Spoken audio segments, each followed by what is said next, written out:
What's happening, people? We are back. 12th man's back. This is London is back. It's us three for now. We do have D joining. He's just finishing his Crystal Palace match reaction and he'll be on. And then, of course, we've got Goonie tonight because there's no Don. I don't know what's the matter with Don. He says he's not feeling too well. Maybe he's watching Chelsea for too long and it's given him some form of, I don't know, flu or something. So hopefully he's all right. And I think all that chat he's had about us being a few points off the mighty Gooners, and all of a sudden reality's hit him, and he knows he's getting cooked. So maybe that's what it is, man. Maybe he's got Chelsea-itis because they didn't look too good yesterday. That was the game. Do you know what? Yeah, that was the game I picked to watch at 3:00. Out of all the ones I could have picked, why did I pick that game? My God. Anyway, big up to Deji, big up to Lawless. And of course, D and Goonie will be joining very, very soon. So we're going to talk Chelsea, Palace, West Ham, Tottenham, and Arsenal. Before we do start with Arsenal, because I'm sure the boys will want to try to cook, make sure you do me a favor. Make sure you're following all of these guys and make sure that you are also showing some love to the sponsors. In the live chat, we have got channel merch. The reason I put channel merch in there is because a lot of people have been saying they want to get it ordered before Christmas. Will it come before Christmas? Yes. If you order it now, it will. A lot of people are interested in the hoodies and the t-shirts, and a lot of you are interested in the mugs as well, which is here. And make sure that you are showing some love, people. Use the code FTM20, please. You'll get 20% off. Big up to Goonie in the house in his absolute gaff, which looks just like Kenny Ken's that I saw the other day. Big up to him, and make sure you're smashing the like button, people. I suppose you better start with Arsenal. Lawless, we went for a nice little Christmas drink on Friday with Billy. Billy went to the game. Big up to him, by the way, for coming out and then traveling down to Birmingham to watch that straight from it. I don't know how he managed to do that. But Gal wants a link. Yeah, of course, that sounds good. Yeah, respect to Billy for doing that. You get me? Yeah, man. Yeah, love the guy. Love the guy. Your favorite now. To be fair, though, he went home early though. He went to bed early. He went back to the hotel early, so he wasn't that impressive. You know what I mean? He had an early night compared to the rest of us. Some of us had a late night. In fact, shout out to Dan United. He stayed out late and had another party and all that to go to early in the morning. So shout out to that lunatic. That was great. Man. It was great. It was a great night, man. It was a great night. It wasn't a great day. I didn't feel amazing. And big up to Rich as well. Rich enjoyed himself always, every time. But I got to be honest, I didn't have a very good day afterwards, man. I was a little bit delicate, and then obviously we had to watch that rubbish. What a way to lose a game of football. My goodness. Do you know what? I'm so neutral, taking all the emotion out of it in terms of how we were. I can imagine it was quite a good game to watch. Obviously, if you wanted Arsenal to lose, it was even better. But as an actual neutral who don't care for either club, I can imagine it was pretty good. But Lawless, I'll let you start. And I've got Igal. Big up to Igal who's jumped on, because I'm sure he's got a difference of opinion to me, as always. Yeah, but can I just be clear that Igal goes after me? Because I've got a lot of things to say about the game. Okay. So Igal, make sure you don't go anywhere. Yeah. If you need to tap into Dan Potts and maybe get to his yard and hold hands or something, then quickly run out your yard and do that. But make sure you're available. Sorry, Lawless. No problem. You know, we was with Billy. I was like, Billy, please do something, right? The good of football is on your shoulders. But I didn't believe. Do you know what? To me, it had a draw. I felt a draw. Had a draw written all over it. You got the equaliser, and I thought, there it is, game done. Thought it would just peter out, but Villa did the business, and they're 3 points off of Arsenal now. They've got to be in the title race, and now what? Man City are 2 points behind Arsenal. A lot of people was talking as if this league was won a long time ago. We probably have a gentleman on the panel who felt the same way a few weeks ago. Igal. And now you've been super confident. You've been super duper. And Dan. No, I said if we beat Chelsea, I'll get my chest out that we win the league, and we didn't beat Chelsea. Okay. Same difference. What do you mean? Same difference. But that's it. That's the fine margin. But what we got to realize is we're getting deep in the weeds. Like, you've been very, very good. Like, let's not take anything away from Arsenal. You've been very good this season. But it is a 38-game season. There's a lot of football to play. And we've been here before. Leagues are not won in November or December. And, with a lot of football to be played, a lot on your players' shoulders, you start to pick up them injuries, tired legs. I'm hearing fans, Declan Rice is tired. He's tired. Like, this is just what it is. You've got to be able to go deep into the season. And I just think there was this expectation. I think it's an unrealistic expectation that Arsenal would keep that same form up. I think that's very hard for any team to play at the level that you've been playing all the way through the season, and like there is talks of injuries, but you've got squads for a reason. We talk about this before. I think Igal last season said he wouldn't blame referees or injuries. There's got to be a point where you just go get the job done. That's a hard game. We'll see how you guys do coming towards the latter stages, like to the next games, them teams in and around you. There's been a few you've let, get score against you, get the first goal. Like the defense isn't impenetrable. I think Igal, correct me if I'm wrong, you was talking about coming for the Chelsea defensive record this season. That's not looking likely, is it? Where are we now on the goals conceded? I believe it's 9. Just thought I'd help you out there. 9. Yeah, nine goals. So it's very, very unlikely. So all I can say is they've only got to concede. I think is it another 6 goals in 23 games or something ridiculous like that. Yeah, but this is just goes to show you how great Chelsea was, and this is not really banter. To chase greatness is what everyone wants to do.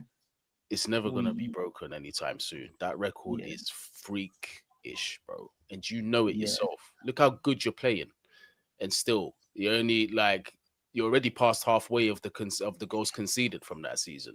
So you're absolutely right, but that's a record. It's gonna be tough to break, bro. That defense was better than ours. Let's be real. I love the way that we are now. I love Timber, Gabriel Saliba, but Ashley Cole, Terry Carvalho. Who was your right back, Goonie, at the time? Probably Ferreira.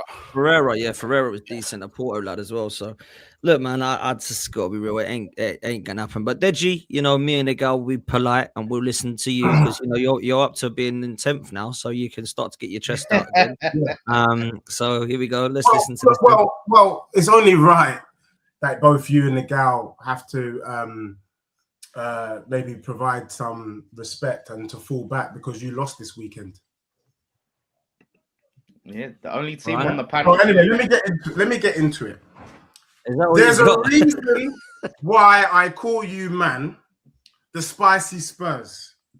Yeah, the red Tottenham, Scotch Bonnet FC, red hot chili peppers. Because what you man do is that you man flatter to deceive.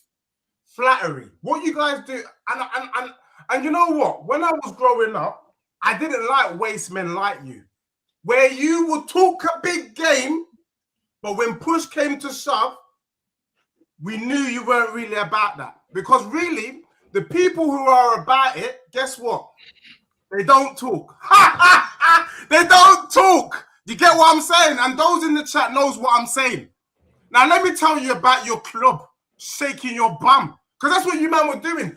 Lawless is right. You guys made it clear that this season was yours. And let's be real. Goonie, I'm looking at your face right now because no doubt you would agree with me. This season, for all intents and purposes, it's been rubbish. Chelsea's kind of let us down. City let us down. Liverpool's let us down. Spurs let us down. United's let us down. Even West Ham's let us down. This is yours to lose. Yours to lose. And I've been saying to Arsenal fans, I still know what man did last summer. For those who ain't seen the movie, Google it. Yeah? Google it. It's one of them ones that you used to get at Blockbuster. Man showing his age. But now I'm getting into my cooking. Don't worry. So we are expecting big things from your club.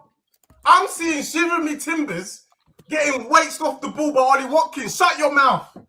Ollie Watkins. Do you know what I'm saying? And let's be real. For the neutrals, we have noticed that there's something about March. For me, I think is a positive correlation. For Arsenal, it's a negative correlation. What do I mean? We know come March, Arsenal players struggle with hay fever. That's why they drop points. We know. You get me? It's medical. Something wrong with their headpiece. That they just can't make the link. They're sneezing too much. But you man are sneezing now. Rubbish. The way you got worked by Aston Villa, Villa gave us the blueprint. You see, Shiver Me Timbers, buzz that brother out the way. He's an idiot. Ollie Watkins waits that brother. Morgan Rogers. I've been talking about Morgan Rogers. You know what? On tomorrow's show, I'm respecting Billy. You man been shaking for Eze. How about Morgan? Yeah? How about Captain Morgan, bro? Because that's the real number 10. I was disappointed in your bummy performance because really, the reason why a lot of Arsenal fans have been playing Humpty Dumpty sat on the wall and then stayed on the wall is because you knew this was coming. The reason why you, Potts, is moving like you're still hungover and your bedroom there, Gal's there rubbing his lips, is because you didn't know it was going to happen this quick. But we were telling you and warning you, bro. Your team ain't about it. What you do is you play well. There are games where you play us off the park. Your defense is the best defense since sliced bread. But what does that get you, mate? It gets you nothing. Now, there's a lot of Arsenal fans in the chat getting triggered. My response to you is, so what? So what? I'll give a damn. Do you get what I'm saying? You should be getting triggered. If I was supporting your club, I'd be triggered too. Because we have now seen that you ain't about it. You know that it's already lost now. You've allowed City to get back in. We're now saying that Aston Villa's involved. There is nothing you can say apart from thank you for coming early. Do you get what I'm saying? I'm not pausing it. Thank you. Do you know what I mean? Sometimes when it's rubbish, it's best to put the thing out their misery. That's what you man are about. So I'm going to thank you for that. Thank you very much. Yeah, thank you. Where's your Swedish Ollie? Where's Jokeres? Where is he? Oh, no. Yeah? Where is he? Rubbish team, bums. So I think it's fair to say, someone asked me the question the other day. If Chelsea don't win the league, Liverpool don't win the league, you don't believe City's going to win the league, who do you think's going to win the league? And I said, I don't know. Oh. I actually said, I don't know, because you man are all bummy. You're all the same, cut from the same cloth. Man can't tell the difference if you man are Labour or the Conservatives. You know what I'm saying, bro? We can't tell the difference. So for me, it's about time you man get off your high horse, humble yourself. Where was your tifo, bro?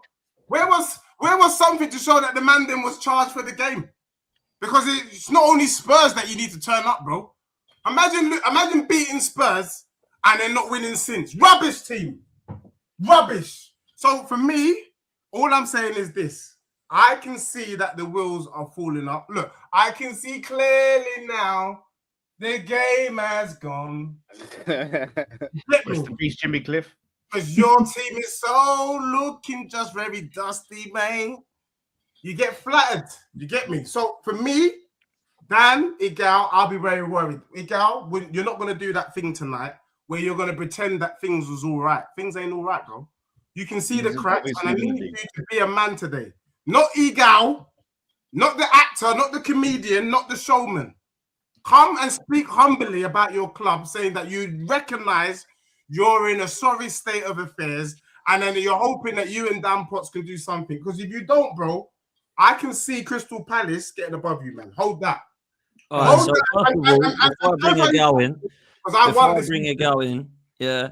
First of all, Deji, thank you for shouting at your rooftop so we can hear you from down there in 11th or where the hell you are. All right, thank you for that. I appreciate that. First of all, second of all, before I bring a gal in, this is a Tottenham Hotspur fan, people getting very excited because Arsenal finally lost the game. Right, this is a guy who can't make his mind up where he wants Frank in, Frank out, shake it all about.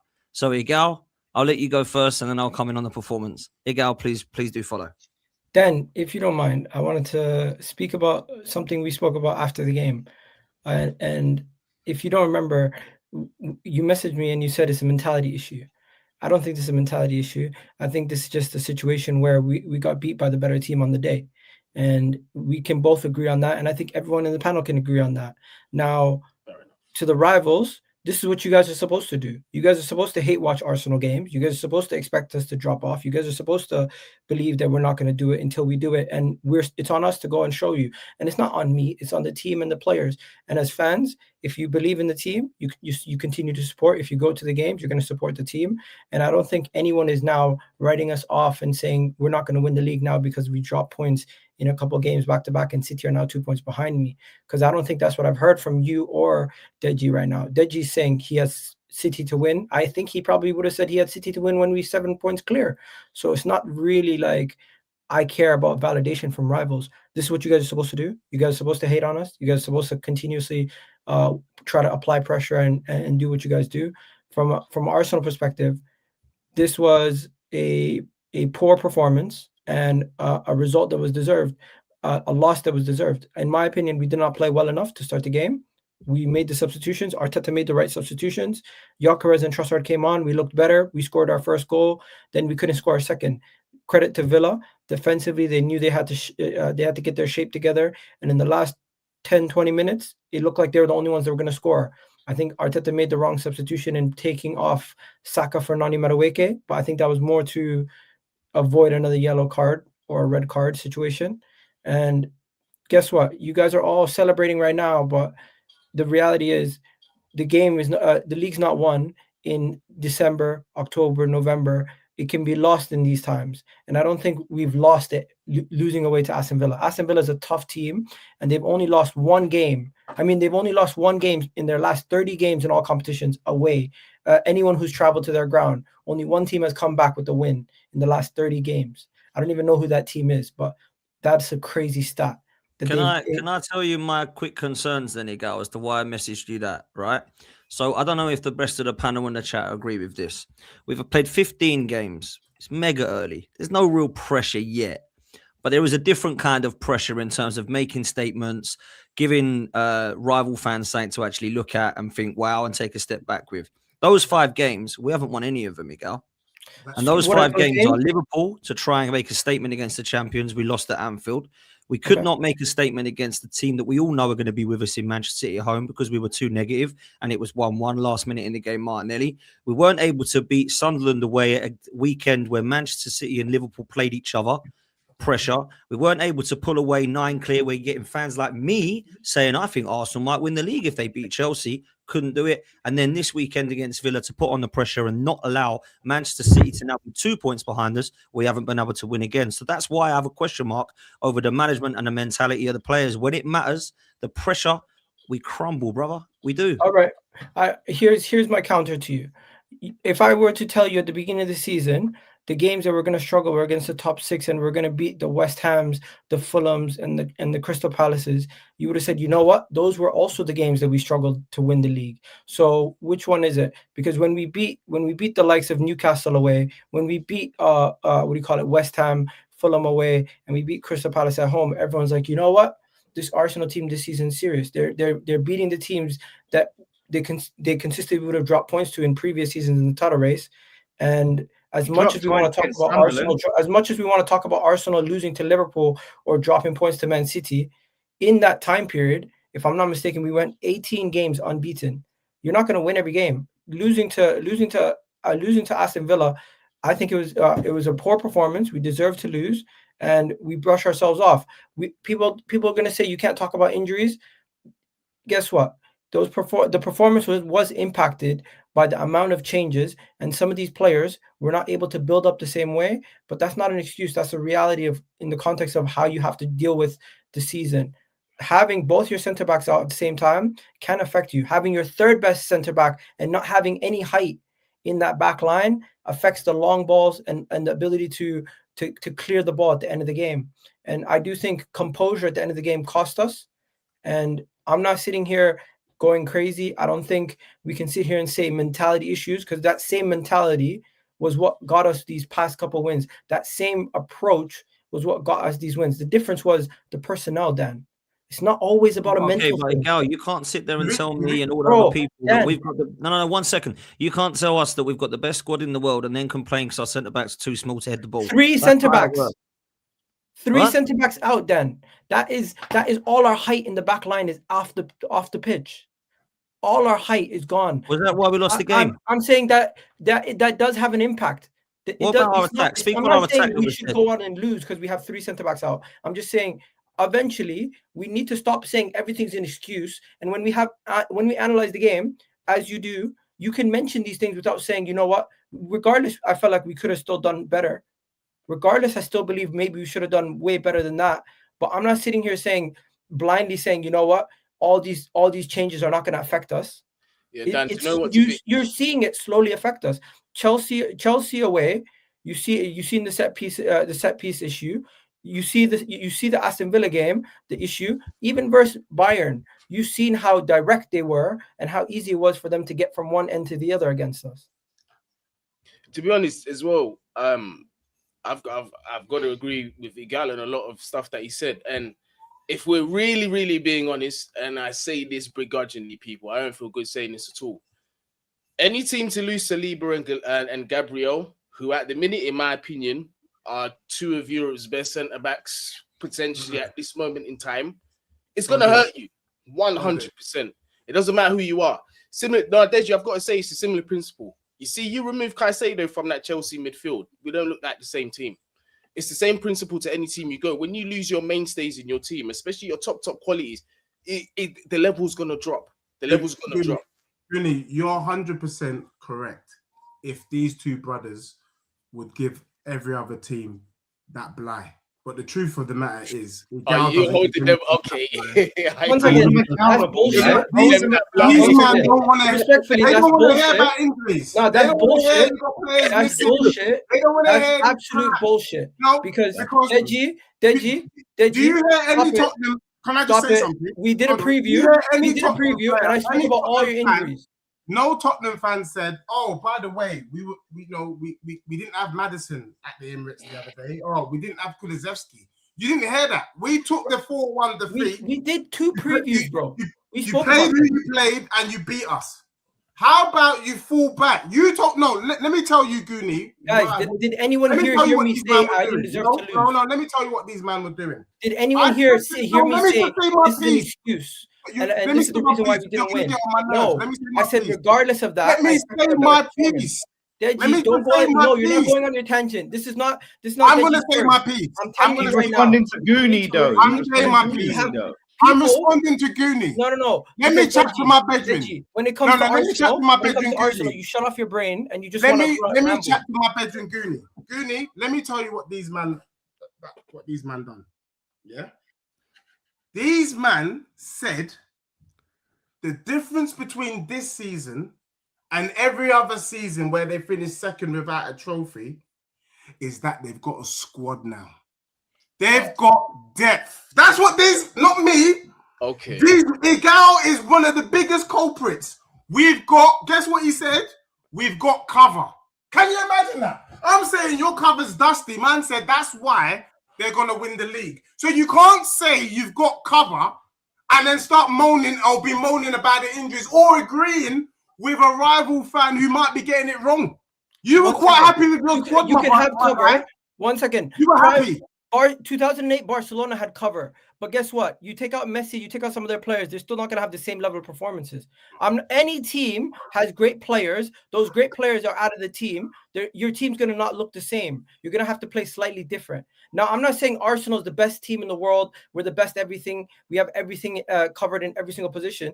I'm simply saying our squad is, when it comes for man, we have 2 players in each position. We should be able to manage. But when you take out 2 of your best defenders, and then you take out your 3rd best defender, and you take out all your 6'2" plus center backs, it does affect how you defend. It does affect how you can get rid of long balls over the top or defend corners or set pieces. If we take out all the height out of a back line, you're telling me it's not going to affect you? I'm sorry, Deji. The main thing is I gotta go, but I just wanted to say composure from the Arsenal fans and rival fans. Enjoy this. We're gonna beat Wolves this weekend, and Crystal Palace at home. Crystal Palace are facing Man City at home. Guess what? Crystal Palace beat Man City. Arsenal beat Wolves. We're back to where we started at the beginning of last week. So all of this kumbaya and celebration between rivals is really short done, because the same people who are telling us the season ends in May are the same people celebrating anytime we drop points like the season ends in December. So hypocrites. No, we just want to see you humbled and back down and to Dan reality. Lawless, you yourself, you must have been shitting yourself after we beat you, because you knew all the stuff you talked. If Arsenal win the league this year, you're gonna be like, Egal's gonna be. I'm on you. I'm on your case. Out of everybody in this panel, if we win the league, I'm coming to Dan Lawless and I'm saying, look at this, and I'm gonna shove that Premier League trophy in your face. Because when we win the league, you're the guy who is laughing in my face when I said this Arsenal team is gonna go strengthen in the summer and kick on. And it don't you dare do that, Egal. And you are now coming here acting like a disbeliever, acting like Man City have won the league. If you're gonna say it with chest. You believe Man City is gonna win the league right now? Say it with chest. Why did I laugh at you? Because you said Arsenal are gonna dominate Europe, and we're playing well. Anyway, I gotta go, boys. Big statement. Yeah, all right, cool. And then look, right, let me just say, got to go. I didn't want to have to say this to Gal's face, but he just spent 5 minutes stating the obvious. Look, man, Gal's different to me. Gal's very different to me. Look, I was disappointed yesterday. I'm not taking it as it's only that, because when I was told that it's 7 points, it doesn't matter. I was then told it's 5 points, it doesn't matter. Now it's gone down to 2 points and it still doesn't matter. It does matter. When you've had 5 games, which in the 15 games we've played, and they're the only games so far that have a little inkling of pressure on it, and you've bowled it, what's it going to be like in April, May, and March when you actually do have the serious pressure? That's the big question mark I've got with Mikel Arteta. That's all it is, man. So he's sitting there saying, like, he goes, "Oh, you laughed at me when I said Arsenal would kick on next season." That's so dishonest, man. The clips are there. It went on viral and everything of him saying Arsenal are going to dominate European football for the next however many years, right? And I laughed, right? And I said to him, he said for years, so not just for this year. Next year, the year after, right? He said we're going to dominate, right? And so I went on his channel. It would build up to our game, yeah. And because they were talking, he said, "Oh, what do you think?" I said, "Egal," I said, "You winning the league this season doesn't prove you right, because that's not winning one league in however many years and you dominating European football, is it? So nothing. So Arsenal winning the league, he could come to me and laugh in my face, but it doesn't prove him right. You won a league. I never said it's impossible Arsenal would ever win the league, but you're not dominating shit, mate. You're not dominating. And also, like, I'm not going to buy into that narrative, because I thought we weren't doing it. Of course, if Saliba's not there, if Gabriel's not there, it makes it different.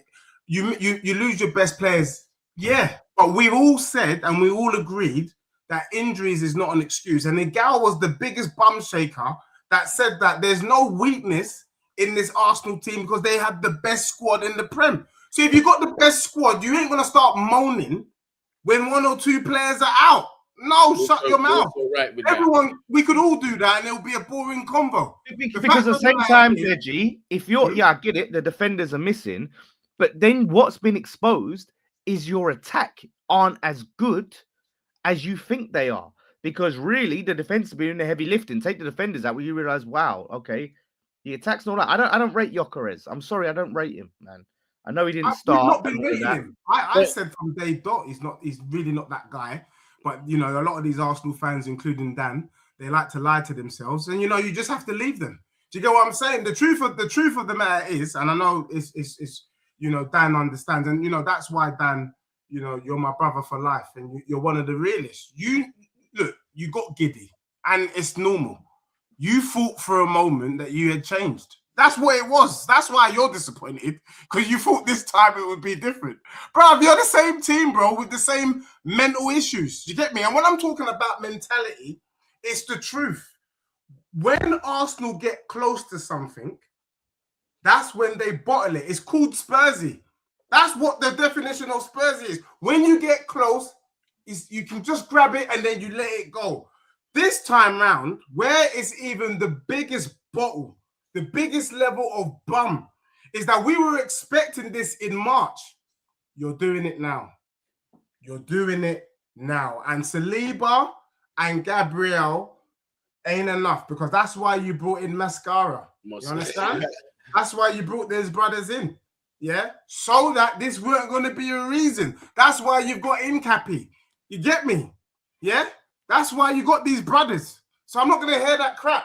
Yeah, let me add on I to don't that. think- I think also, if you know you're going to try and sustain a title challenge, you know that squad matters. So what you're identifying on your bench needs to be top quality, full stop. And to be honest with you, to have rotational options like Hincapié and Mosquera, those are not bad options. I'll be cool. I agree. I don't think the defense let us down yesterday. I really don't. I don't think it was we were a shambles at the back and couldn't defend. Like, I thought Aston Villa might have nicked it in terms of wanting to deserve the game, because I actually thought they played really well and have done very well in the last few games, which is why they're up to third in the league now, whatever it is, right? So I'm looking at the scenario of where Arsenal were at yesterday, and I actually looked at the attack and thought it was worse. I didn't look at our defense, considering it is depleted at the moment. Jerry and Timber playing at centre back. You had obviously Hincapié coming in there, and obviously Ben White starting. I didn't look at that defense. I think they were shoddy, couldn't put a pass together, couldn't defend, saved their lives. Raya was fine, made a couple of good saves. Obviously, Emi Martinez made a world-class save and a couple of good saves. Thought it was an even game. But I think if you was to say which of the teams probably did enough to win it, I think they probably had better chances than us, to be fair. And you know what? Talk about strength in depth. I actually think Aston Villa's strength in depth is mad underrated, by the way. Because they brought on Buendia, who scored. They had Boubacar Kamara come on for Onana. They've got Yuri Tielemans. They've got Morgan Rogers, who can play central or out wide. Tielemans was player of the match for me. I thought he was outstanding in the middle. You know, what? let me add on to that, Dan. You know who I didn't think was that far off, and I didn't really hear too many people talking about him. John McGinn, bro. You see him, yeah? I think he's very underrated. Very. Yeah, I think he's a good player. I'm not saying, look, I ain't saying he's an elite Real Madrid world beater type player, but I think respect should be put on his name. He's a good player. Very good player, and they had excellent options. Tielemans, I wanted Tielemans. It was a free transfer, and I was calling out for him. I thought that would have been perfect for us, little sort of player midfield. We've got nobody to cover Declan Rice now whatsoever, so that's the sort of position I'm looking at. Rice is running on fumes. Talk about Eze or Eze or Ezo. Man. He had a stinker on the left. I said don't play him on the left. But we're forcing in Erdegaard again. This is the problem. We're now bringing our captain back into the side, and we don't look as good. He can't play with Marino, so that's poor. In terms of like up top, it weren't working at all. Gyökeres come on and was a little bit better than Marino. I think I would have been better than Marino yesterday. It was awful, man. It just weren't good enough, the attack. We only got Saka, haven't we? Saka's the only really elite level player we've got. The others are just all decent. Do you know what I mean? I'm glad you noticed. And I have to say this, and I'm speaking to Eze directly. I know God answered these prayers and he got a hat-trick against Spurs. But there's nothing more bummy than putting in an elite performance against your nearest and dearest and then looking like a total bum the following week. That for me. No, I agree. He's got to get consistent. Yeah, that for me ain't legit. And if Eze wants to do 1v1 in Dagenham goals, we can do it. Do you get what I'm saying? But you need to show up. Nah, he's got to be consistent, bro. He hasn't been consistent since he's arrived. He's done some bits and pieces. But I'll say this again about Eze. When we signed him, a lot of people were more excited about how we signed him than the player we signed. And I said that at the time. He's a good player, but he's a contributor. I don't think he starts every game for Arsenal. I think he comes in when Erdegaard's out, or he comes into a position in the attack, or he comes out wide, whatever. I just felt like that was the sort of player we were getting. I didn't think we were like, right, Arsenal were closer. Eze, we won everything then. That's the signing. We needed him. Nah, man, he was a great contributor. And that's exactly what I think he'll be. Yesterday, exactly. He's going to come in and be a squad player. But yesterday, I don't want to see him on the left for a while. Let me tell you that. It was bad, man. But look, we're going to move because we haven't got much time tonight. Does anyone else want to come in on Arsenal? Anyone else got any question marks? Does anyone actually still think Arsenal win this league, or does everyone think City will win it? Let me just give a short piece. I never thought you would win it.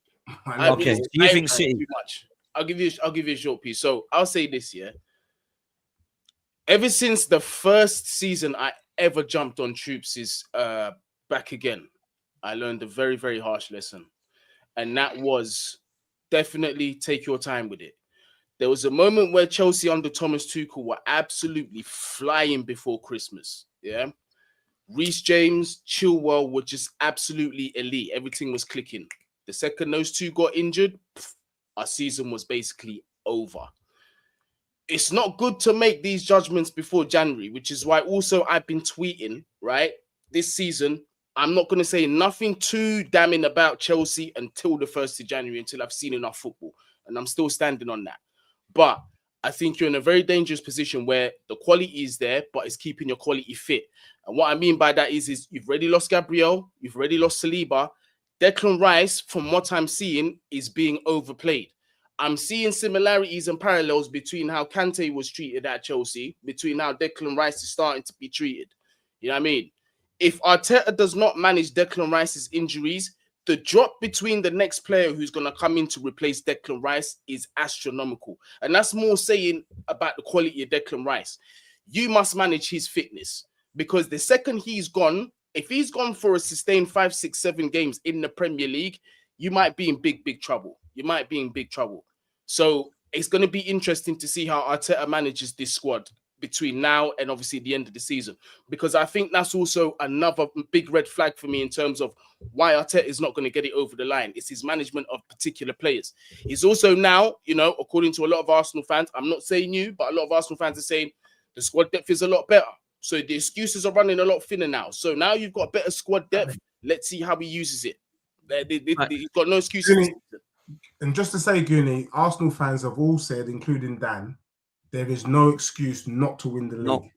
No. Got the best squad. From what I'm seeing, they shouldn't be. That squad's good enough to win it. There's no excuses, man. Arteta has to get it across the line. Lawless, you still have City. I know you want City, but you think City over Arsenal? Yeah, I think overall their experience is gonna show through. You know what I mean, in the deep stages, and I think You mean Pep, yeah, basically. Pep, and a lot of their players as well. Like, do you know what I mean? They know what it's like to get into the deep waters and catch up. They've caught, you twice, Liverpool. They know what they're doing, man. And like I said, they'll just pluck away under the radar. I think, burn yourself out quickly. So we'll see, man. We'll see. Okay, let me do these supers and we'll move to Chelsea. NetTweet says, we warn the positivity politicians. We warned them. He also says that Ødegaard is losing us the league. It's not an opinion. He was picked up in the second half, but yesterday I thought the first half from Jimenez was absolutely horrendous. NetTweet, go on Gal, blame injuries. I'm sure you'll get him a trophy. I can't have this. I said this on my fan cam yesterday. I can't have no one say we've got injuries now when we've just been said we've got the best squad in the league. You can't have that both ways. Ran TV says, Lawless, that's bollocks. Everyone said it was impossible for Arteta to win the league.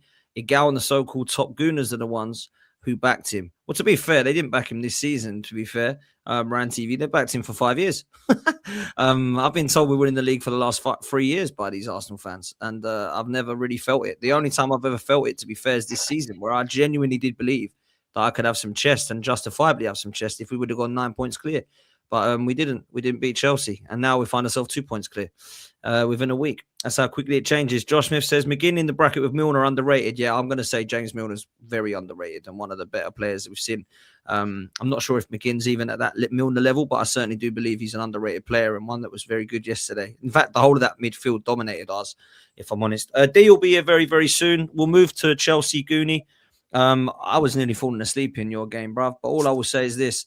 Bournemouth actually played better. Chelsea right now, their attack looks blunt.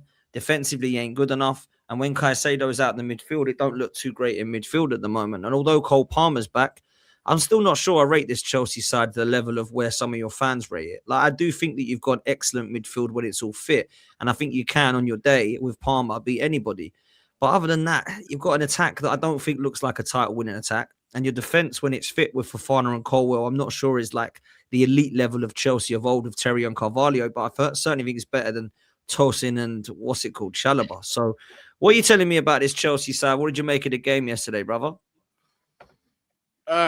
Bro, the game yesterday, I didn't have the highest expectations. I'll be completely honest with you. It's not very often a lot of people might say it's a lazy point, but I don't care. I'm going to say it anyway. You know, we don't win a lot of games without Moises Caicedo. And you could quite clearly see yesterday that a lot of that midfield battle was not in our favor. You know what I mean? So, and this is the thing is going back to what I was saying about Arsenal is when you got top players like that, you've got to make sure that you cannot just overly specify on that one area to the point where when that player is removed from that team, the level just completely slams. You know what I mean? So that's the situation now we're finding ourselves in without Moises Caicedo. But even even in terms of the midfield, I'd say wasn't the biggest problem yesterday. It was the attack and just how blunt it was. Like you said, I'm tired of it, man. You know, Neto might pop up and score goals here and there, but it's just some of the things that he does in play on a consistent basis. It just frustrates me. He's a player that, you know, he keeps his head down. He don't look up sometimes. He'll get into good positions, especially out wide to put in a cross. And then he'll just take the extra touch or the extra chop inside instead of just putting the ball in first time. Now you're allowing the defenders to get back in the box, get comfortable, pick their positions. When that ball comes in, they're already in position to deal with it. It's just small things like that. Garnacho as well. You know, he can be a bit more direct, but again, yesterday I wasn't really seeing that much from him. Maybe a bit more than Neto, but again, it weren't great. And then I think the most important thing is our number 9 options or our lack of is starting to show. It's not it. You know, Delap, he's been unfortunate with injuries, but since he has come back from injuries, I haven't really seen anything of him that has been like, yeah, you know what? I could see what this is building towards. It's just been a whole bunch of violence on the field, whole bunch of just UFC behavior on the field. I don't need to see that. You're coming into games, you're being subbed on, you're being red carded 10 minutes later on. I want to see some technical ability. I want to see some football IQ. I want to see you getting into positions. I want to see you linking up efficiently with other players. I'm yet to see these basic things that I should be getting from a striker at Chelsea Football Club. João Pedro started off great. Pre-season, Club World Cup, was showing me things I was like, I ain't seen this in a striker at Chelsea for a long time. I was getting excited seeing it. Now the season started. Where's it all gone? I'm not seeing it. You know, his positioning is horrible. He's getting in the way of other players. He's doing extravagant flicks here and there, and they're not even coming off at times. And I know he's better than what I'm seeing. There's so much, sorry, Deji, but like, there's so much wrong with this attack. And considering what we spent, I'm massively disappointed. I'm massively, massively disappointed. We shouldn't have spent all this money and end up with an attack like this. I'm sorry. It's just not good enough. I agree, bro. Like when I see the players you're going for in the summer, Garnacho, Gittins, João Pedro is a baller, by the way. I like him, but I don't think he's ever going to get you 25, 30 goals. Delap, I mean, we got 12 for Ipswich, but he might be good one day. Is that the player you want to take you to the next level? I'd really truly believe that Chelsea needed 4 or 5 elite level players that walks into the first team and walk, in fact, into a lot of the top 6 first teams. And other than Palmer, Caicedo, Reece James, and Cucurella, I'm struggling to see who else in that Chelsea squad walks into any of the top 2-3 sides. I'm struggling with that. So they might compete with a few in the squad, but nah, man, I'm not seeing it. I don't know how these guys have spent between £1.5 and £2 billion, and the squad looks like that. I think it's mad. I can't believe there's not more Chelsea fans calling it out. And let me give you, let me tell you what Chelsea's vision was in terms of pursuing this project. Obviously, it's not the be all and end all, but it's a bit. It's a percentage of it. When you look at Esteval and what we bought in from Esteval, look at the price, look at where he came from. It's to be the first to sign those types of players. So later on down the line, we ain't got to compete and spend 140, 150 million on these types of players. Now, while that vision is great, it has to be within moderation. You know what I mean? You cannot apply that rule across your whole squad, because essentially what's going to end up happening is you're gambling in each position. Because as good as what you're seeing how Esteval performed in Brazil, yeah, he looks great. But are you going to pick another 10 plus, I don't know, 14, 15 that are going to be sitting on the bench that are going to be that good? Are you going to get guarantees by continuing with this method of choosing players? You're absolutely not. You might get 1 in 5, because at the end of the day, let's look at it. Let's be honest with you. Esteval, great signing. But who else have we signed in terms of wing options? You know what I mean? Mudryk, how's that gone? Raheem Sterling, how's that gone? Madueke, how did that go? We can't ignore the failures as much as we see certain, you know what I mean, certain successes. And we're going to see this with this type of model. We're going to see failure, meaty, great. You know what I mean? So instead of us Chelsea fans latching on to the one greatness, we need to say, yo, that one's great, but we need the next 2-3 signings in these particular positions to be great to sustain any kind of challenge for any kind of serious trophy. That's the end of it. This gambling thing is not going to work at Chelsea, especially short term. It's not going to work. Bro, you're spitting facts, in my opinion. You're on the same page as me with this Chelsea thing. You are going to get some that are right and bang, like Palmer. You're going to get some that are wrong and they just stink out the gaff, like Mudryk. That's the way it will go. And it's a little bit of a gamble for me. I think enough of that. You need to now change your philosophy and go for ready-made, the ones that walks into your team and take it to the next level. But Deji, I know you haven't got long, and I want to ask you on Spurs as well. But what did you want to say? To say to Goonie, I mean, Goonie, I wish I'd met you before today, man. You're one of the realest guys, and you know, and I was warning Chelsea fans, why were they shaking their bum for that holiday trophy that you man won out in Dubai? You get what I'm saying? So the fact that you are saying all of these things with respect to you, my bro, respect. But yeah, sorry. Thank you. Well, it's because he's used to Don, Goonie. That's what it is, brother. He's used to Don, who's like, you know, let everyone pray down and bow down to Chelsea. And funny enough, he's disappeared since he's lost to Leeds and can't beat Bournemouth. I don't know where he is. He's not turning up to our Christmas drinks. He's not turning up here. I don't know if he's coming on Midday Live with me and Saeed and the boys tomorrow. I ain't got a clue where he is. If anyone can have a shout out for Don, put some missing posters up, then, you know, it'd be much appreciated. Sorry, Deji, you wanted to come in. No. That was it. Okay, let me touch on Spurs because I know you got to go very quickly, and then we'll come back if Lawless and D have got anything on Chelsea before we move to Palace and West Ham. Easy, comfortable victory for you boys under Frank. Is it Frank in again now, Dej, or what? It's definitely Frank out, and I've put I released a track called Frank Out. So please get it all from all major record stores from next week. Yeah, look, Frank Out. I mean, for me, I'm like Goonie. I'm one of the. I keep my foot firmly on the ground. I'm not going to start shaking my bum for beating Brentford. 1, Spurs should be beating Brentford. 2, that's his old team. 3, he knows the players by the back of his hand. So that performance is we're not surprised by it. However, what I am surprised about is that it was the first time where Spurs actually attacked. It's the first time that we actually had more XG than the opposition. It's the first time we looked like we had the energy and we wanted to actually win a bloody game of football. We were on the front foot. That is the only positive I can take from the game. And obviously, we got the 3 points. What I need to see from Frank and the squad, can we kick on? Yes, well done, Xavi Simons. Well done for your goal. Well done, boys. Getting in the box should have been 3-0. I still prefer Keller as a goalkeeper. Look at the saves that guy was making. And I just put it out there, you know, Richarlison scored more goals than the Swedish Ollie Watkins, Jokeres. So, look, great 3 points, but am I getting gassed by it? No. I need to see more. And if I don't see Spurs go on a little bit of a run, which is to win the next 2 league games, then it 100% is Frank out. I'm not sure I want to give him the time that the Tottenham fans are asking for. But if we put in performances like that, I'm not afraid to fall back. I'm not afraid to back down. But I look at the table, we are 10th in the league. However, it should be stressed, we are literally 4 points off 4th. And that for me is 3 wins and we're back in the top 4. So, you know, it's not as bad, but it could be a lot better. Interested. Look, Goonie, I know you've got to shoot and do the family thing in a minute. My daughter said I can have 10 minutes. She said you got 10 minutes. She rules the roost, man. No, it's calm, bro. It's calm. I mean, look, Tottenham are gonna. I'll ask Lawless and D and yourself, Goonie. Tottenham are gonna float around this position now, in my opinion. I don't think they're gonna start to push on towards 5th, 6th. I just don't think they've got the quality, and I don't think Frank can get the quality out of it. Is that me being harsh and a hater on Spurs, or is that realistic?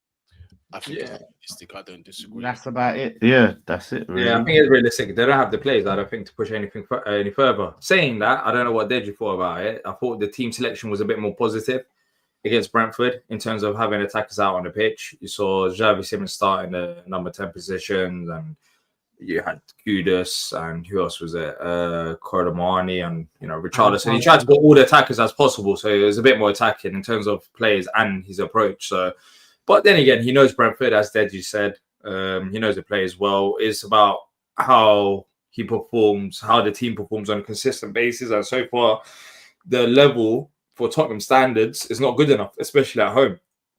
I don't know how many wins you've got at home, Deji, but you barely got any. That was our 2nd win at home. Yeah, 2nd win at home. It's a good win, and it was a dominant win as well.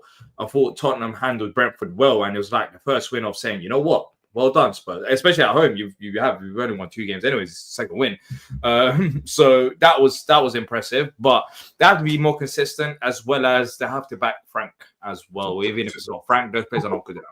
I think Spurs will back Frank in Jan. Don't get it twisted, my guys. This is not our squad moving forward. I mean, there's even talk that we want a goalkeeper. The lineup that he put out against Brentford is the lineup that I've been calling out for. Win, lose, or draw. For me, that's the most balanced Spurs 11. How it's taking him this long to do that is why I'm Frank out, because really it's quite glaring to see, and I'm sitting in my yard. He did this same lineup against United. Do you get what I'm saying? And we got the draw. But then what will happen is he will move away from this in the next game, and then we lose. And that's why I'm Frank out. Stick with this system. Even if you want to play Little Bow Wow in the 10, I don't mind it. I don't mind. Little Bow Wow had a great performance. I don't mind. But let's have a settled team.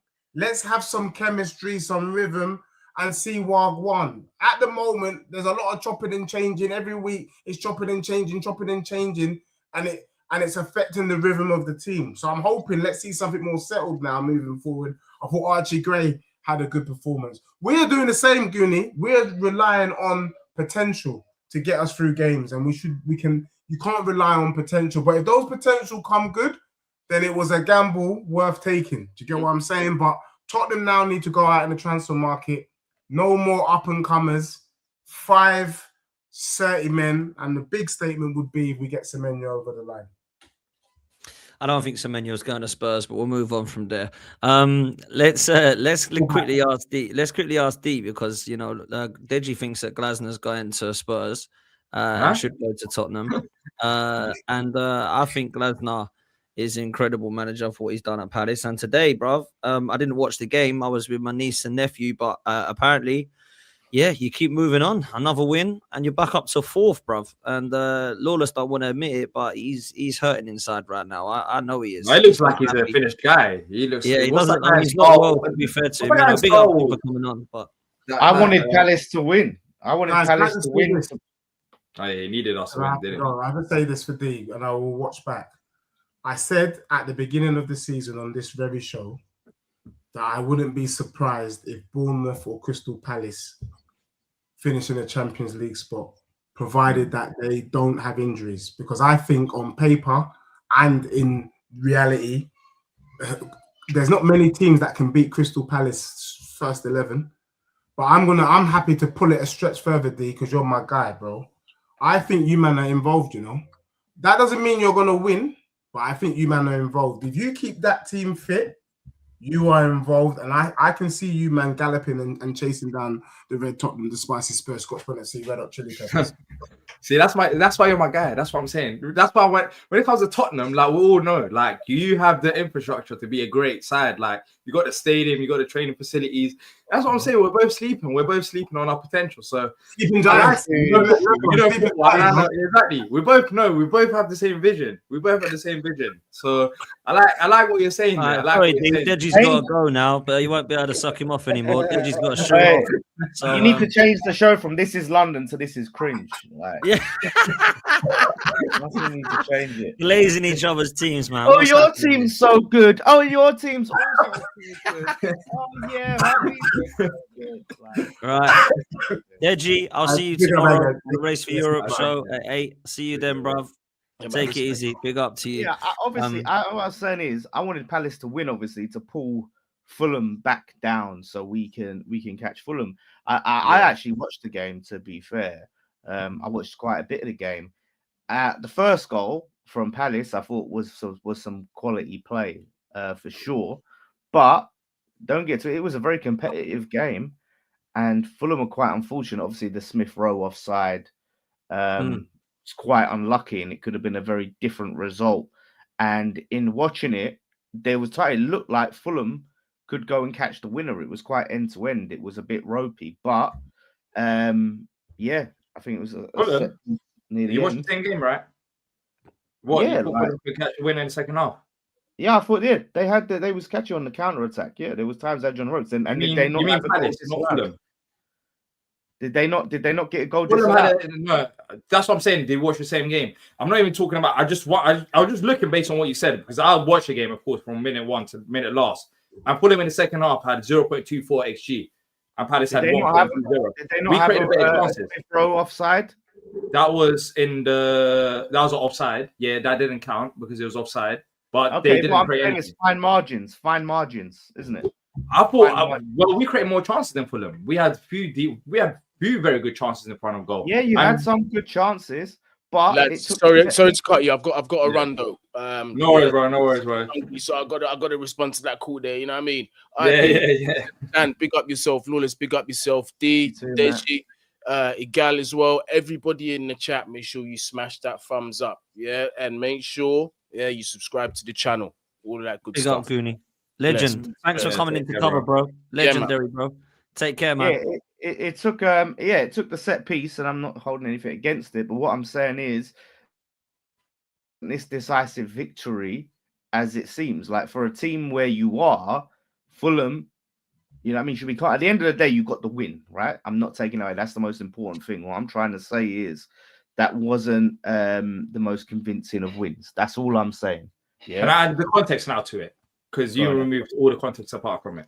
Add your So context. Palace today was without Munoz. Nathaniel Klein started at right wing back. I can't even remember the last time Nathaniel Klein has started a game.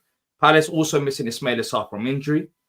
We're coming off from Europe. I've seen this team. I saw this team against Burnley. We managed to win that game, but we're struggling for legs. We've got a fatigue element to it. Uche did come on today, but we haven't used it. I mean, we've made the least amount of changes in the entire Premier League whilst playing in Europe in terms of the starting 11 throughout the season. So this Palace side in December is survival mode. So the fact that we still managed to get the job done and get the win today was even more so impressive. With that right-hand side not playing a single minute together. First time Nketiah started the game for us. Of course, he scored a goal this so far this season in the league. First time Nathaniel Klein has started. I can't remember Klein starting a league game for us. I think maybe last year Southampton was it or something like that. And we still managed to get the job done against the Fulham side, by the way. That's played much less games than us, playing at home. And yeah, I think even today, the only way that Fulham scored a goal was from a worldie. We've got one of the best records defensively in the entire Premier League. We've got the best away record in the whole league. We're number one in terms of points gained from away from home. And today, hats off to Glasner. It's a miracle. It's genuinely a miracle. Yes, we scored from a set piece from Mark Gay to win this game, but it's a miracle. The fact that we've, had the injuries, have the fatigue, the squad depth isn't quite there, and we're still getting the job done. Today, everyone thought without Daniel Munoz, we're going to struggle. However, Tyrick Mitchell's getting slept on by Thomas Tuchel. He's been fantastic throughout the season. He hasn't slept on at all. And today, you saw his qualities in terms of going forward. He had so many good balls into the box, and that's why I was surprised when he said that Fulham created more chances, they could have won it. I think it was opposite. Palace could have won that game. I never said they created more chances, but I'm saying there was moments in that game where they could have won it, where they looked like they was. I disagree. I genuinely can't remember Fulham having any moments like that. I know they were passing around the midfield, they were keeping possession, but Fulham didn't really have any moments, and especially in the second half, they didn't. Well, after we scored a goal, they were putting balls into the box, but it was getting cleared. And we should have also got a penalty, in my opinion, in the first half. I don't know if you saw it, a foul on Nathaniel Klein. But we got the job done today. We're up to fourth. And I think the biggest difference today, in terms of performance-wise, in comparison to Burnley, was the 3 days rest rather than 2 days rest, which is why we've been struggling after European games because, the injuries, we've had key injuries in key positions. Hopefully Munoz isn't out for a long time. But, going into the Shelbourne game is going to be massive, of course, in the Conference League. We need to win that one. But in the league, we've just been there and abouts. And I'm happy in a way. Not many people have been talking about Palace so far this season in terms of. I agree. How could we be in the league? But we've been consistent. I think we've been consistent, and we should have more points as well. Definitely by performances earlier on in the season and not taking our chances. So overall, survival mode for December. We're surviving fine. I would have took the point today. The fact that we got 3 points is massive for us. And then next week Sunday we got Man City, but I'm not as optimistic about that. I think. This Palace side. I need you to win that, bruv. Why not? I'm not as optimistic because we haven't won a single game after playing a Conference League game, and 2 days rest just kills us. It absolutely kills us. Who have you got on Thursday? We got Shelbourne, but we can't really rotate. We need to go for it. we can't rotate. Yeah, they're So we're gonna 18th in the Conference League. Yeah, we're gonna go for it. I want us to get into the top 8, Oh, even you if we can don't get go, into the you top can 8. go for it and then still like not take it all out your team. I lie. It's against Shut But up. who do we have? Well, I mean, the What are only you on area we about? What the fuck are you waffling about? what? What are you waffling Shelbourne? about? Bruv, Yeah. have you not seen they're fucking 18th, bruv. They Who? can't afford to Shelbourne. be resting players. It don't matter if No. Shelbourne. I'm not saying rest not your players. Arnica, I'm bro. saying, can you not put No. your 11 out there, comfortably beat Shelbourne, bring 4 or 5 of them off, and then go again at the weekend? Can Or you- if you're can you- Well, that's what we're gonna do. Well, we'll see. We'll see if it's Are you comfortable. Shelbourne too good for that? Is my question. I don't know who Shelbourne are. What? Maybe Yeah, Shelbourne. well, they're not meant to be too good, but it's hard. You'll know as well when teams are just sitting back with everyone behind the ball. Basically, It's not what gonna he be wants easy. to And we haven't do- got our best 11. We haven't got our best 11 anyway. Sar's gonna be Yeah. out. Munoz Once is you gonna be risk out. your Conference League for Arsenal just to try and pull away from Man City, it's selfish. That's it's not what I said desperate, at all. and it's sad. What I was saying was, are Shelbourne That's too sad. good a team? Are Shelbourne too It good a doesn't team? matter. You can't for take you anyone to then lightly. go You're 18th, for bro. you to We can't then take it try and lightly. believe. No. We'll see. That's- We'll see. If we are, then of course we'll make That's my rotation. question. If Shelbourne are too good, then It's fair not play. about too good.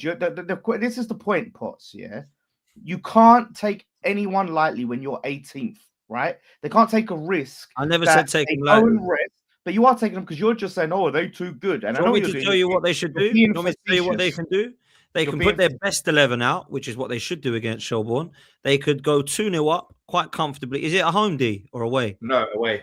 All right. Either way, it's in bloody Ireland. Either Dude, innit? way, Or why whatever. did you ask the question So- if it's either way then?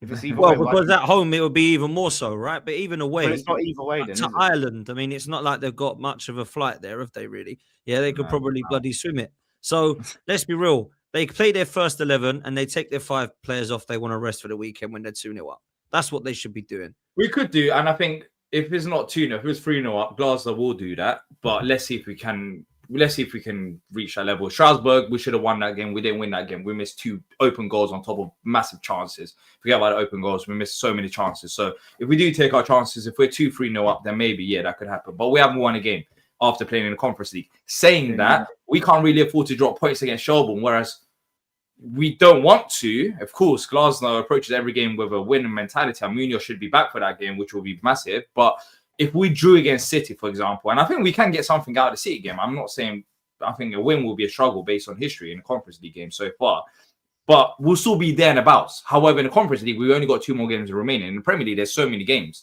So we just have to make sure we are. No, you will prioritize the Conference League because you can win that thing, and you should prioritize. Yeah. And I want to get into the top don't. 8. Ideally, if we get into the top 8, we don't have another European game till March, which would be massive for us. 3 months without any European games, especially when you're talking about the league and have a bit of rest.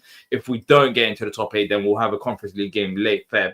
So it's not terrible, but ideally, I want to be in the top 8 anyway. So yeah, But look, I will say this, OD, yeah, and I'm not Yeah. saying this just because I want you to go serious against Man City. This is it. Forget Man City. This is just in general.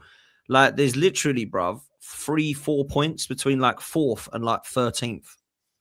So like you lose the game and it's like Palace might get this. Palace, they look up now, they're back down to 13. Forget them. It's Bournemouth again now. I think it's going to be like that this season. I genuinely think there's a team that's going to go into the Champions League or something this season. They can afford to finish at the top 7 if they win the Conference League. Because Yeah, but I don't. Do you think they're going to win that? Like, I'm starting to question whether you can win that D. If I'm honest now, like, why do you think we can't win it? Because of how we've been so far. Yeah, just don't. I think it don't look great at the moment. I had you to win it at the start, but I think you should win it. But I'm looking at it. So Lineker was the most disappointing performance, and that was the lineup was at fault for that as well. I think the midfield was a bit too weak. But saying that, if we don't play another European game till Feb, late March, if we do sign 1 or 2 players, and December period anyways is hectic in the Premier League, and it's our first time playing Europe. I think whoever we come up against, we've seen in Premier League, whether you're a big side or not, like we can put out a game for anyone. So I'm not looking at those 2 results against Strasbourg and Lineker, which I get it because West Ham done well, Chelsea done well, and they didn't have results like that. But I still feel like we can win it. I genuinely feel like we can win it with this squad because we're gonna have enough of a break to regroup and go again, and after the new year to fully focus on that. So I'm not as concerned But I understand why you don't think we'll win as well. It's not going to be easy. No, when you're the favourites, teams look at you differently. You understand, Potts. Everyone turns up against Arsenal now because it only makes sense. They're top of the league, so why wouldn't they? They want to take them down. And Palace, similar Premier League side who've been doing very well, and we're fourth in the league, so everyone's going to turn up against us. But I do think we've still got enough to win it. But I understand if you don't think we will. Let's just get through December. That's my main focus right now. Get through December. Next game is Shelbourne. After Shelbourne, we got City.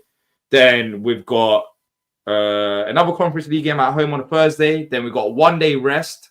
And then we've got Leeds. We're playing Thursday. So not next week. The week after, we're playing on a Thursday, on a Saturday. And then we got Arsenal on a Tuesday.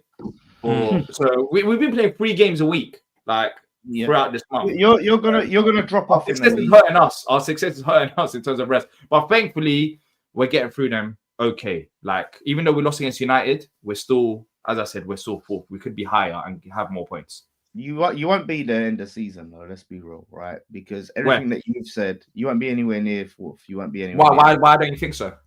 Well, one, for the reasons that you talked about, your injuries, your lack of depth, your tiredness of playing in Europe, playing multiple competitions. So what I'm saying is, and we ain't even through December. We're just at the start of December, right?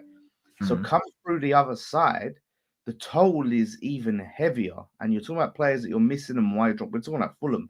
When you start to play better teams and more serious teams, it's a different story. You're going to play Man City after Europe, right? I'm saying it's going to catch up. You're going to drop down the table. How far, we'll see, but you're not going to be near where you are now. After December, then there's none of these major problems. Of course, and we will be signing players. We will be signing players. That's just a guarantee that they're going to come in. We will be. I will be. And when you lot talk about Glazer, right? And he's not happy. Do you know what he said today? Oh, what did he say? Just because everyone even he said the following, which I'll say. He said, "Nobody has to back me because I feel 100% backed by Crystal Palace. I always have to support from everyone here." That's what he said. That's came out of his words. Hey, this guy's full of That's shit. What he said. Yeah.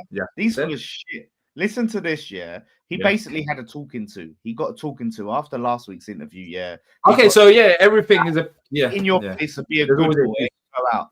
How can you sit there and say, last week I've not been backed, and this week I've been backed? He's full of shit, mate. Oh yeah, he's full of shit. Okay. Well, I'll rather take his shit than the shit that you have in East London. I'll say that. Why has he contradicted himself then? Tell me why he contradicted himself. You know who else is full of shit? You. You know the reason why you're full of shit? Because you were last week talking about how you're 100% staying up. I mean, Leeds, come on, D, Leeds. We're West Ham. We're 100% staying up. And what did I say? And what's happened since then is interesting. That's why I want to get your thoughts. I said Leeds against City. They actually put out. I know City are not great defensively, but they put out a proper fight. And we saw what they've done against Chelsea. We saw what they've done against Liverpool.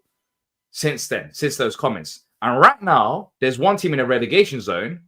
And it's not Leeds. In fact, it's not even Forest. It's West Ham that's still in a relegation zone. So are you going to be getting giddy? Because last week you said that you're 100%. Well, you basically did say you're confident that you're staying up. Are you as confident now? A week later? Because a lot can happen in the week, right? Because you mentioned what Glazer said, that he changed his mind. But a lot can. I want to hear your thoughts. Are you still very confident that you're staying up? Well, I'm not a flip flop like Glazer, for one. So let's just. So listen, unlike you, with your team, I put my chest on it and I said, "What chest haven't I got? What have I said?" You wasn't willing to say we're gonna win the Conference League. For one, you wasn't willing to say get off, or you was like, oh, maybe, hopefully, we can do this. Maybe, You was all on that. You wasn't willing to say Crystal Palace are winning the Conference League. So let's see what happens. Yeah, see what exactly. Let's see what happens. That's all you was good. That's all you would say. I could just say that. Oh, what's that going to say? Oh, let's see. Yeah, you got chest. So I want to see if you still have this chest right now about West Ham staying up. I know you're worried, Lourdes. I've done content with you too long. I know you're worried. I know you think I don't think you're going down, but I Is know that you. smile on his face? You Yeah, don't even need to exactly. answer. That's He fine. knows. We've got your He answer. doesn't need to That's how answer. you. That's how you know Burnley, he- I think are going down. Wolves, I think, are dead and buried. They're actually on record to beat Derby's bloody record the way they're going. Yeah, and Southampton of last year. So Wolves, I think, are dead and buried, unfortunately for them.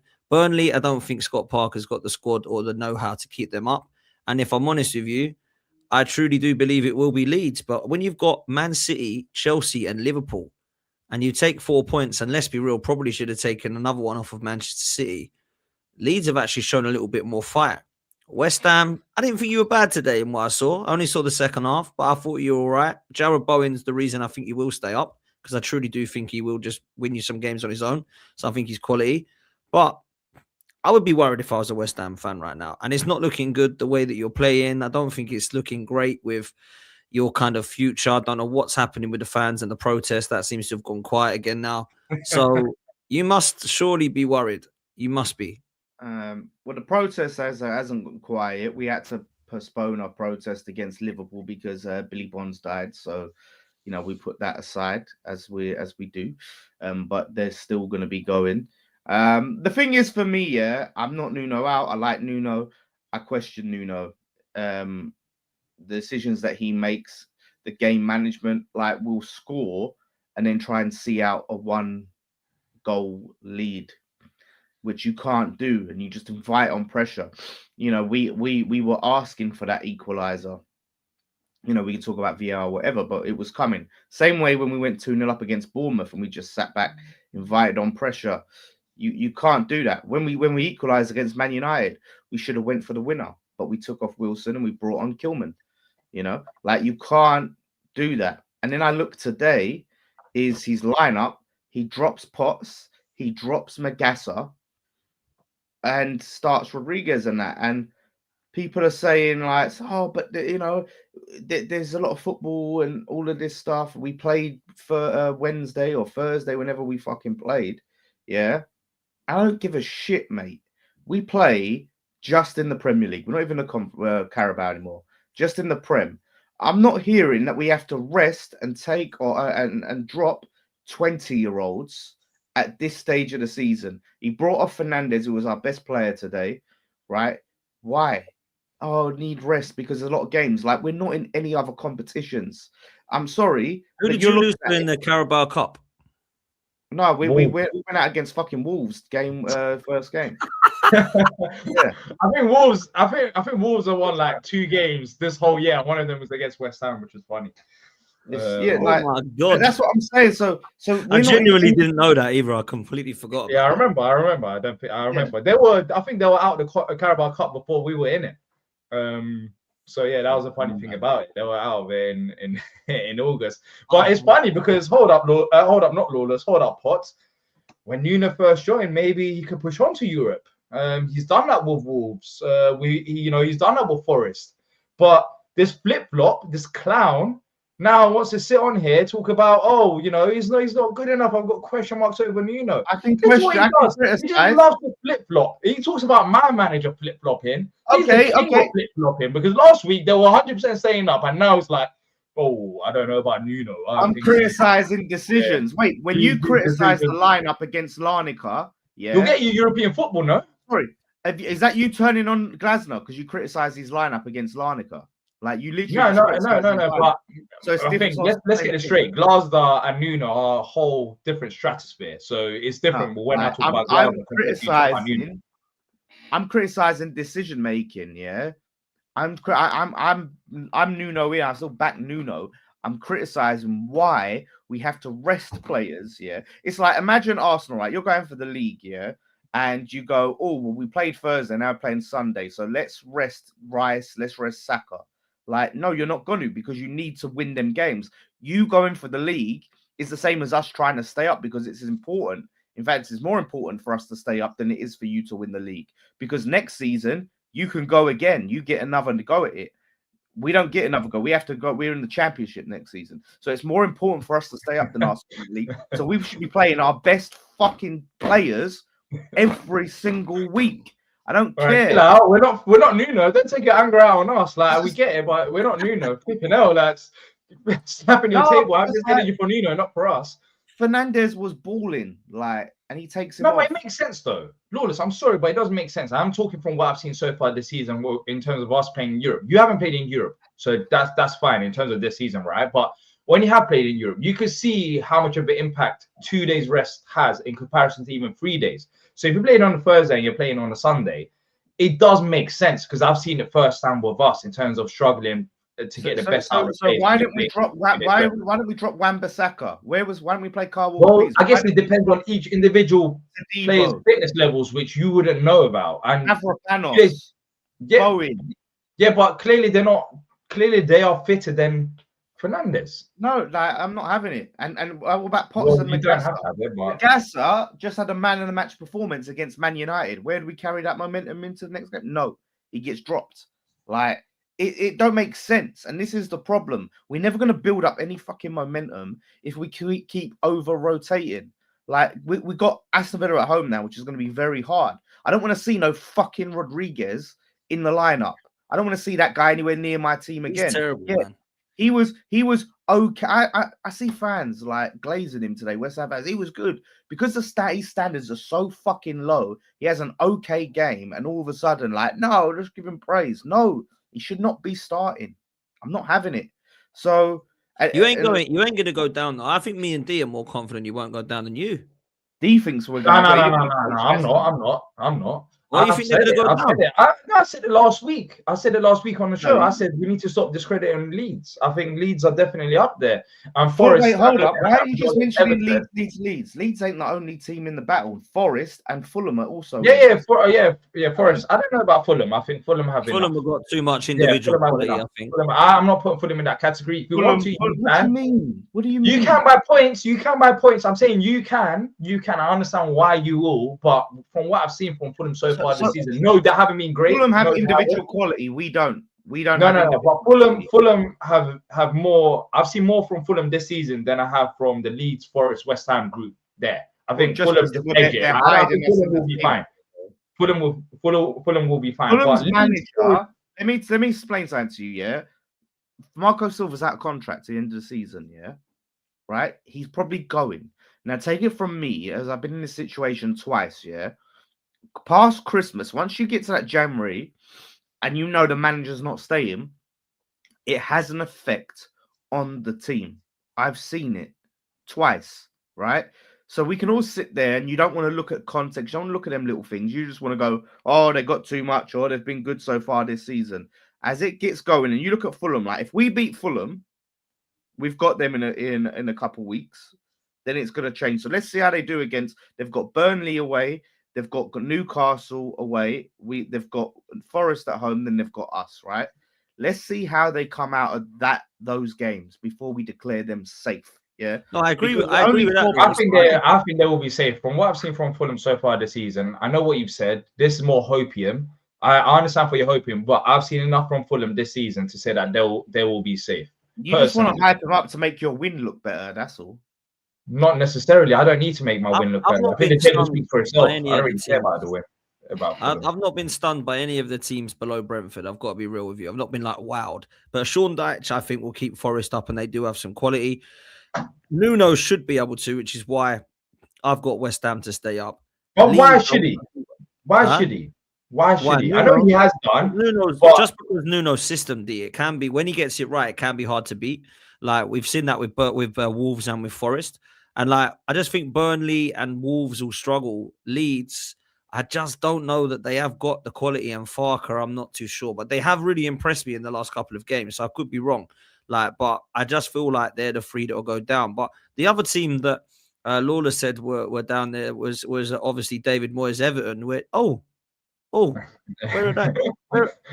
They must be here somewhere. I still can't see them. Where are they? Down there. They're sixth. There they are, up in sixth. David Moyes doing the business with Everton. You think they're going to be there come end of season? I guarantee. I don't know. I actually tipped them to know for a fact they won't be down there where you are. That's what I know. I actually tipped them to come 8th this season. Everton. Yeah. They were my kind of surprise package. I promise you, their fans will want him out next season. Oh, wait. Do you miss him? There's already been rumblings this season, yeah, when they got battered against Newcastle. A lot of their fans were Moyes out. They got battered to Newcastle. So let's just be some fucking, let's have some realism, yeah? So, and we want to talk about quality. I think we've already got quality, yeah? Diouf, Wan-Bissaka, Tadebo's stepped up now. Areola's been class. Potts, Magassa, Fernandez in that midfield. Bowen, Wilson, Somerville's back now, who's been a big loss for us. This is even without Nuno getting his own players in January. So as long as we're not cut adrift, right, and we're need a striker in January. How do you still need a striker for 5 years now? You wanted a striker. You still need another striker, man. Yeah, what's happening? That's Sullivan for you, man. That's Sullivan. Like, but who'd you go for though? What striker did you go for? Do you know what I mean? Like, no, don't ask me. We've had about fucking 60 strikers. I'm not fucking. No, but you must be looking at one you like or something, surely. No, listen, like there's players we like. I know we're heavily linked with Traore, who we've converted wingers to strikers. It's worked for us in the past. Traore. Yeah.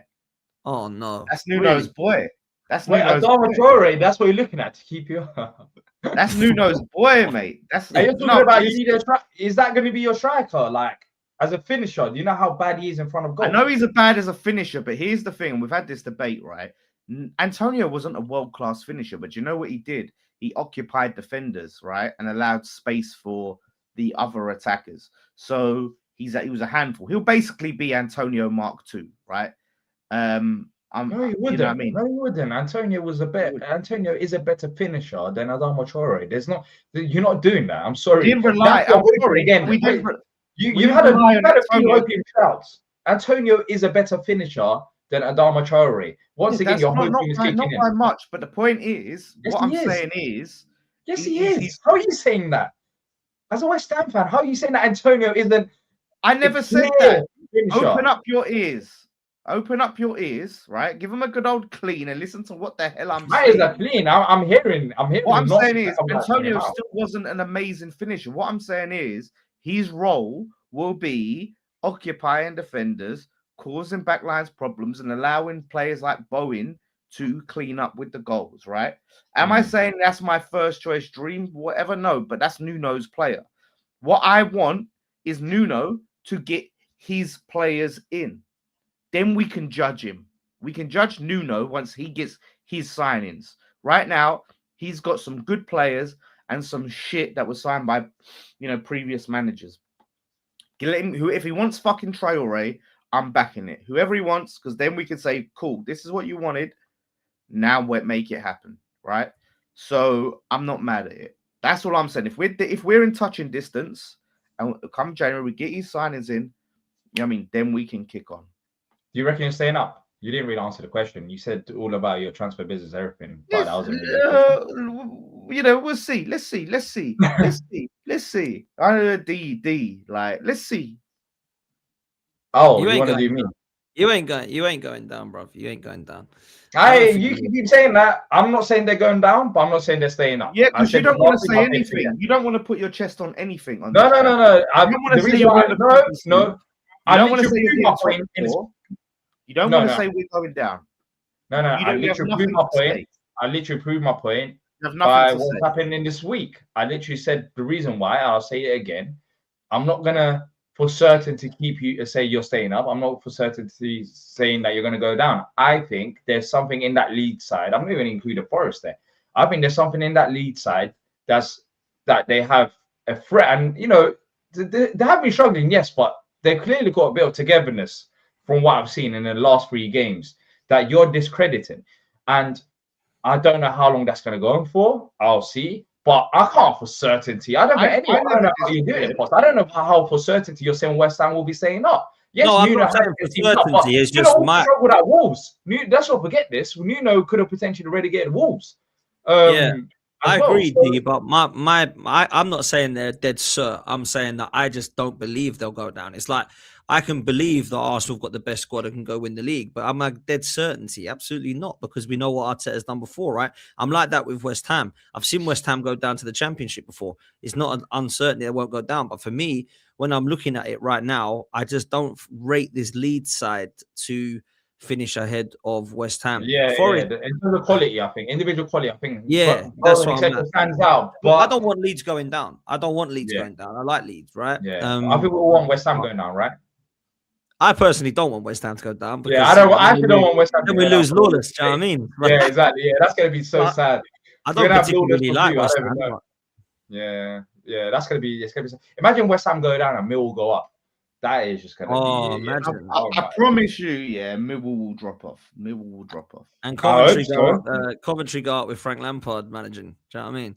Even Yeah, then they'll again, go I back mean, down if they keep him. I promise you. that. we've faced Millwall a few times recent times and we beat them. So even if they do come up, that's easy 3 points. I'm not concerned about that. I wouldn't mind it. I'd love to see Millwall win. No, I wouldn't. Hilarious, No, man. not That's Millwall. mad. But- That's never but- ever happened, does it?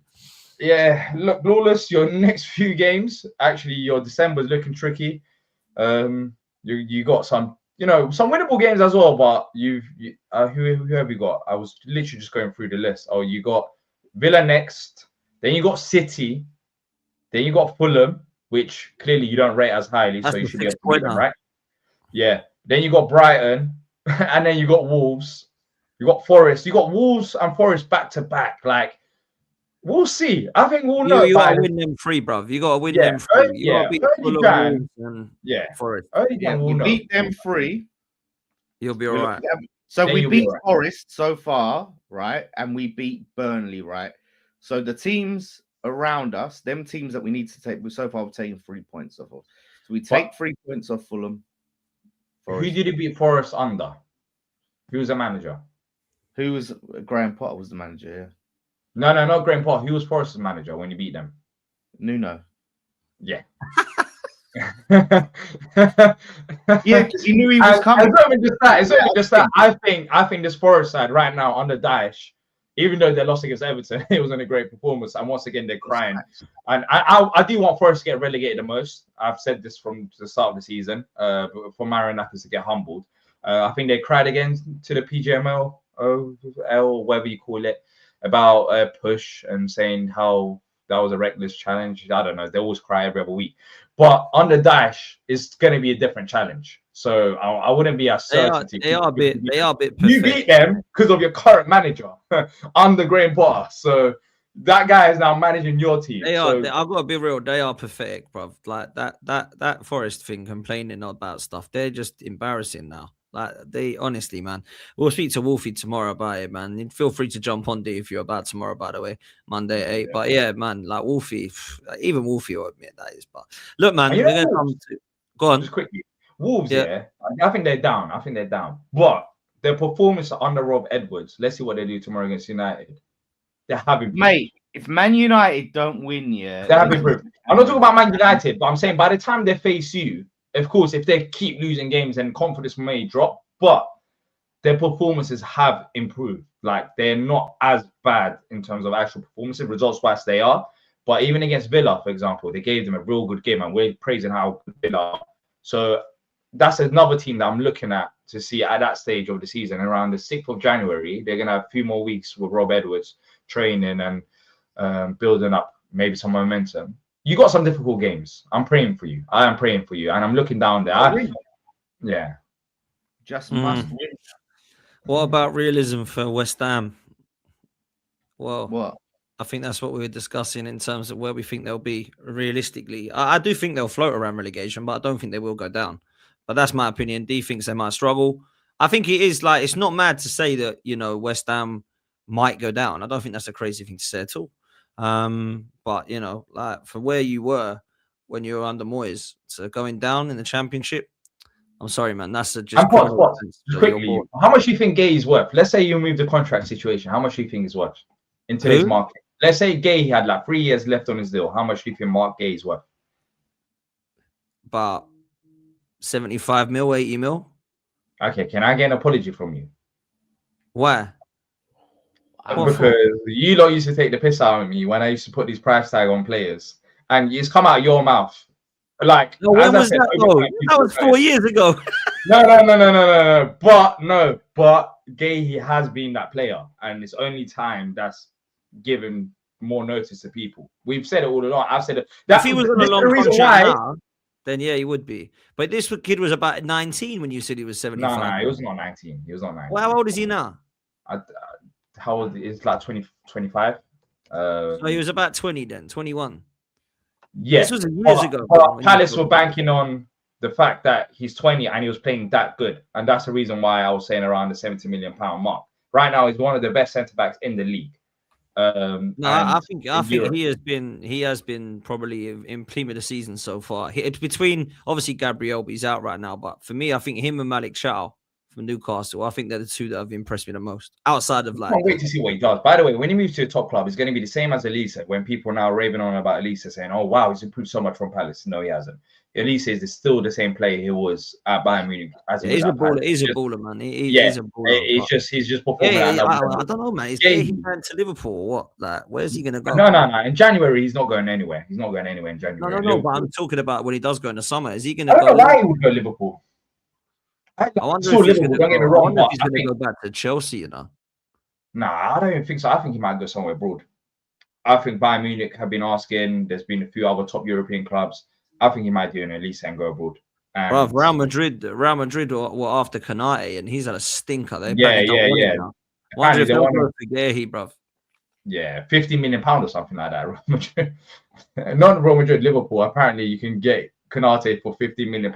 Basically, that's a giveaway, which is funny.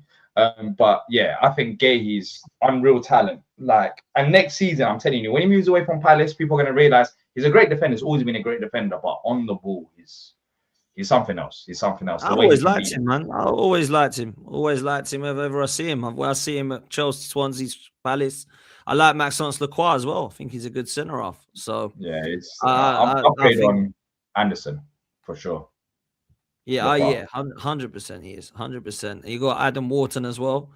Got some good players, Palace. They're gonna want your players. That's the problem, D. They're gonna want your boys, man. You see, Elise, Eze, Gehi is going to be next. Then it'll be Wharton. You know what I'm saying? I mean, let's be real.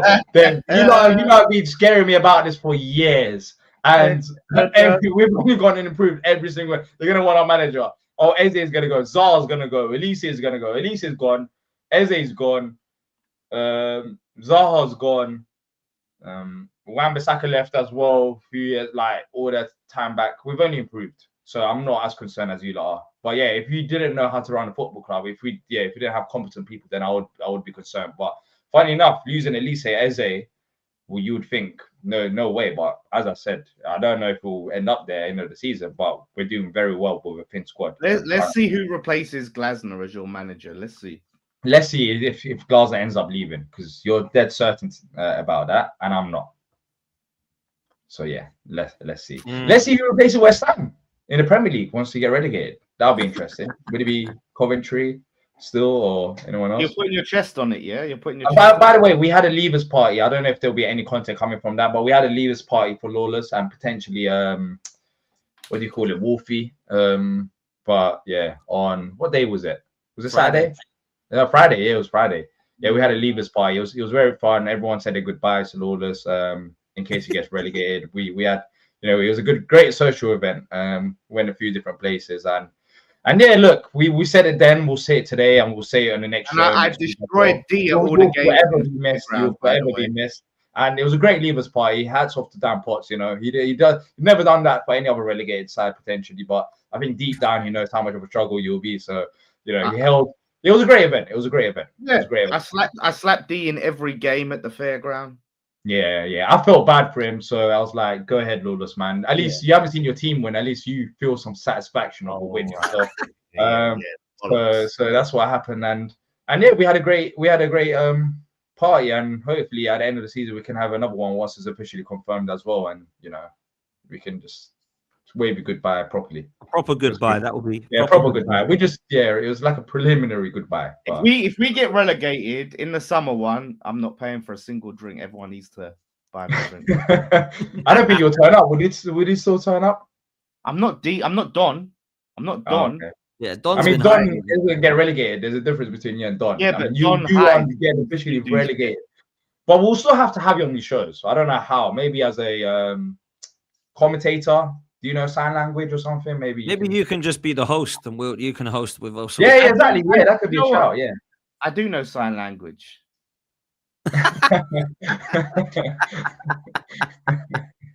Legend. On that note, we're going to do one, people. Big up to everyone that's been here locked in. Make sure you hit like and subscribe if you haven't done so already.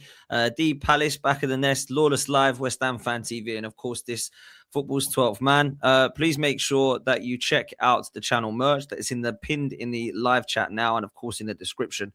If you do order it with the code FTM20, it will come in time for Christmas, and you'll get 20% off as well. If you want these mugs, they're going very, very well. And also, we've got the hoodies and T-shirts as well. So go show some love to the channel merch as well. And big up to Fran's Football Art, who's been unbelievable, to be fair to her. So go and give her a follow too. We've got OK jerseys. The code is 12man. That will be, of course, 8% off for Christmas as well. And yeah, we're going to redirect you over to Igal. So go show him some love. And we'll see you next time, people. We're out of here. Laters.